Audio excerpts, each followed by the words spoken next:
Ballon d'Or ঘোষণার আগেই পিএসজির হয়ে দারুণ খেলা ওসমান দেম্বেলের নাম সামনে এনেছিলেন রদ্রি। তিনি বলেছিলেন পিএসজির একজনেরই এই পুরস্কার জেতা উচিত। তার পছন্দের তালিকায় ছিল দুটি নাম, ওসমান দেম্বেলে এবং ভিতিনিয়া।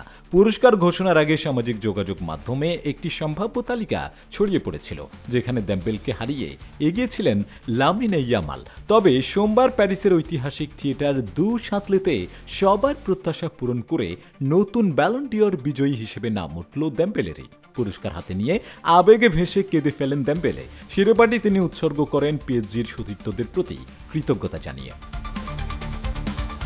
আগস্টে সম্ভাব্য বিজয়ীদের সংক্ষিপ্ত তালিকা ছিলেন লামিনে ইয়ামাল, ওসমান দেম্বেলে ও ভিতিনিয়া, যেখান থেকে ইয়ামালকে পেছনে ফেলে শেষ হাসি হাসলেন দেম্বেলে। গত মৌসুমে দেম্বেলের পারফরম্যান্স ছিল দুর্দান্ত। পিএসজির হয়ে সব প্রতিযোগিতা মিলিয়ে করেন ৩৫ গোল। তার নৈপুণ্যে দল জিতেছিল ঘরোয়া ট্রেবল এবং চ্যাম্পিয়ন্স লিগ শিরোপা। তাই শুরু থেকেই তিনি ছিলেন ব্যালন ডিওরের প্রধান ফেভারিট। পুরস্কার হাতে নিয়ে আবেগঘন কণ্ঠে দেম্বেলে বলেন, আমি কাঁদতে চাইনি, কিন্তু যখনই পরিবারের কথা বললাম যারা আমার পাশে থেকেছে প্রতিটি মুহূর্তে, তখন আর নিজেকে ধরে রাখতে পারিনি।